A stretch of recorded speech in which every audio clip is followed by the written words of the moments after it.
মুহাম্মদ সাল্লাল্লাহু আলাইহি ওয়াসাল্লাম, এই নাম কেন আমাদের কাছে এত প্রিয়? এটা তো এমন এক সত্তা, এমন এক আদর্শ, এমন এক চরিত্র, এমন এক মহামানবের নাম। মুহাম্মদ সাল্লাল্লাহু আলাইহি ওয়াসাল্লামের চিন্তার জায়গা জুড়ে, তার পেরেশানির জায়গা জুড়ে, তার অস্থিরতার জায়গা জুড়ে এই মতে মুহাম্মাদি।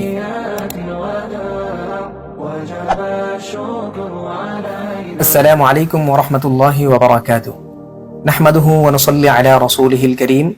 আম্মা বা'দ, ফাআউযু বিল্লাহি মিনাশ শাইতানির রাজীম। বিসমিল্লাহির রাহমানির রাহিম। ওয়া রাফা'না লাকা যিকরাক। ওয়া ক্বালা তাআলা আয়াতান উখরা, ওয়া ইন্নাকা লা'আলা খুলুকিন আযীম। ক্বালা রাসূলুল্লাহি সাল্লাল্লাহু আলাইহি ওয়াসাল্লাম, মান সাল্লা আলাইয়া ওয়াহিদাতান সাল্লাল্লাহু আলাইহি আশারা। মুহাম্মদ সাল্লাল্লাহু আলাইহি ওয়াসাল্লাম, এই নাম কেন আমাদের কাছে এত প্রিয়? কেন আমাদের কাছে সবকিছুর ঊর্ধ্বে সবচাইতে ভালোবাসার নাম মুহাম্মদ সাল্লাল্লাহু আলাইহি ওয়াসাল্লাম? কেন? আমাদের প্রয়োজনে, পৃথিবীর সমস্ত মানুষের প্রয়োজনে। পৃথিবীতে বরাবর মানুষ তাকেই স্মরণ করে যে অধিক সম্মানিত, সন্তানদের মধ্যেও যে অধিক ভালো। বাবা মা তার নাম বলে নিজের পরিচয় দিতে গর্ববোধ করে, তার নাম বলে নিজেও সম্মানিত হতে চায়। আর মুহাম্মদ সাল্লাল্লাহু আলাইহি ওয়াসাল্লাম, এটা তো এমন এক সত্তা, এমন এক আদর্শ, এমন এক চরিত্র, এমন এক মহামানবের নাম, যার নামের সাথে একবার দুরূদ পড়লে 10 বার রহমত নাজিল হয়। যেই নাম তার উম্মত বুকে ধারণ করাকে নিজের জীবনের জন্য পরম সৌভাগ্য বলে মনে করে, নিজের জীবনের সার্থকতা খুঁজে পায় এই নামের সাথে। তার উম্মত হওয়াকে পৃথিবীর সবচাইতে, সবকিছুর চেয়ে অধিক ভালো মনে করে, অধিক পছন্দনীয় মনে করে। এই নাম আমাদের সব কিছুর চেয়ে, পৃথিবীর সব কিছু, সব বস্তুর চেয়ে, সব কিছুর চেয়ে, এমনকি আমাদের বাবা মার চেয়েও অধিক প্রিয় এই নাম মুহাম্মদ সাল্লাল্লাহু আলাইহি ওয়াসাল্লাম। সমস্ত আম্বিয়া কিরাম আলাইহিস সালামকে একটি করে দাওয়া মুস্তাজাবা দিয়েছেন। সমস্ত আম্বিয়া কিরাম আলাইহিস সালাতু ওয়াস সালাম সেই দাওয়া মুস্তাজাবা দুনিয়ার বুকেই করে ফেলেছেন, কিন্তু আমাদের নবী সাল্লাল্লাহু আলাইহি সাল্লাম বলেন, আমি করি নাই। কোনো বিপদেও পড়ে না, কঠিন মুসিবতেও পড়ে আমি কোনোদিন এই দোয়া করি নাই। আমি এই সুযোগটি রেখে দিয়েছি কিয়ামত দিবসের জন্য, যখন আমার প্রিয় উম্মত, আমার গুনাহগার উম্মত কঠিন বিপদে পড়ে যাবে, আমি সেই দিন এই দাওয়া মুস্তাজাবা করব আল্লাহর নিকট। আল্লাহর নিকট আমার গুনাহগার উম্মতের জন্য শাফাআত করব। মুহাম্মদ সাল্লাল্লাহু আলাইহি ওয়াসাল্লামের চিন্তার জায়গা জুড়ে, তার পেরেশানির জায়গা জুড়ে, তার অস্থিরতার জায়গা জুড়ে এই তার প্রিয় উম্মত, তার উম্মতে মুহাম্মাদি, তার সমস্ত চিন্তার জায়গা জুড়ে হযরত উম্মতে মুহাম্মাদি। একবার হযরত আনাস রাদিয়াল্লাহু তাআলা আনহু ঘটনা, তিনি নবী সাল্লাল্লাহু আলাইহি ওয়াসাল্লামকে দরখাস্ত করে বলেন, ইয়া রাসূলুল্লাহ সাল্লাল্লাহু আলাইহি ওয়াসাল্লাম, আপনি আমার জন্য শাফাআত করে দিয়েন।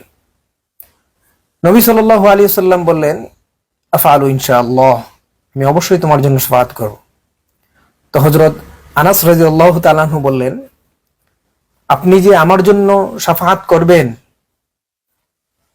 তো হাসরের এই বিশাল ময়দানে, যেখানে পৃথিবীর শুরু থেকে নিয়ে শেষ পর্যন্ত অসংখ্য অগণিত মানুষ থাকবে, এই অসংখ্য অগণিত মানুষের ভিড়ে আপনাকে আমি কিভাবে পাবো?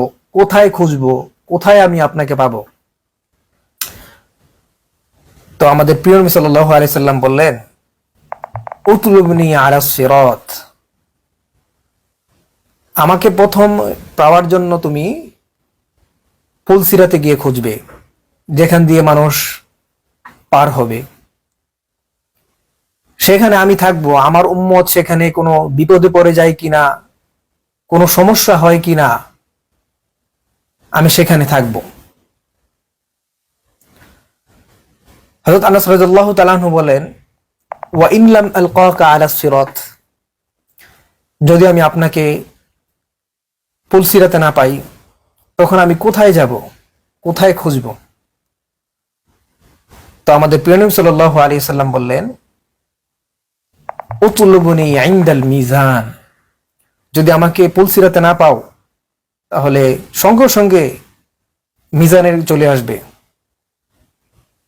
সেখানে আমার উম্মতের কি অবস্থা, কার হিসাব কি হচ্ছে, কেউ বিপদে পড়ে যাচ্ছে কিনা দুই একটা আমলের কারণে, আমি সেখানে পেরেশান হয়ে ঘোরাঘুরি করতে থাকবো। তো আনাস রাদিয়াল্লাহু তাআলা আনহু বললেন, ওয়া ইন লাম আলকাকা ইনদাল মিজান, যদি আমি আপনাকে মিজানেও না পাই, তখন আমি আপনাকে কোথায় গিয়ে খুঁজবো, কোথায় আমি আপনাকে পাবো? আপনাকে তো আমার পেতে হবে, আমার তো শাফাআত লাগবে। তো আমাদের প্রিয় নবী সাল্লাল্লাহু আলাইহি ওয়াসাল্লাম বললেন, উতলুবনি আলাল হাউজ, এই দুই জায়গায় যদি খুঁজে না পাও আমাকে, তাহলে তুমি আমার হাউজে কাউসারে গিয়ে দেখবে। এই দুই জায়গা ব্যতীত, এই তিন জায়গা ব্যতীত, ফুলসিরাত, মিজান এবং হাউজে কাউসার ব্যতীত আমাকে অন্য কোথাও দেখা যাবে না। তো এই যে আমাদের প্রিয় নবী সাল্লাল্লাহু আলাইহি ওয়াসাল্লামের চিন্তার জায়গা জুড়ে, তার অস্থিরতার জায়গা জুড়ে কিয়ামত দিবসেও তার উম্মত থাকবেন। যখন সবাই সবাইকে ভুলে যাবে, বাবা মা তার সন্তানকে ভুলে যাবে, সন্তান তার বাবা মাকে ভুলে যাবে, স্বামী তার স্ত্রীকে ভুলে যাবে, স্ত্রী তার স্বামীকে ভুলে যাবে, আত্মীয় স্বজন কেউ কার কথা মনে রাখবে না, সবাই তখন নফসি নফসি ইয়া নফসি নফসি বলে চিন্তায় মগ্ন থাকবে, নিজেকে নিয়ে ব্যস্ত থাকবে। তখন সবাই সবাইকে ভুলে যাবে, যেই সময় যেই দিন, তখন একজন যিনি সবাইকে মনে রাখবেন, তিনি হলেন আমাদের আকা ও মনিব হযরত মুহাম্মদ সাল্লাল্লাহু আলাইহি ওয়াসাল্লাম।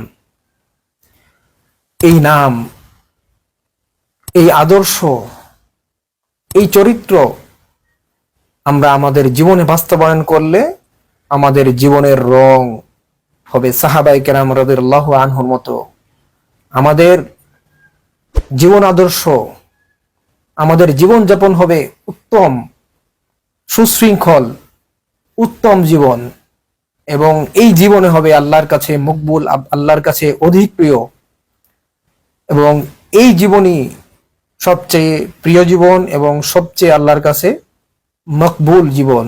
আল্লাহ তাআলা যেন আমাদের সকলকে আমাদের প্রিয় নবী সাল্লাল্লাহু আলাইহি ওয়াসাল্লামের জীবনে উজ্জীবিত হই, তার জীবনকে, তার আখলাককে আমাদের জীবনে ধারণ করার তৌফিক দান করেন।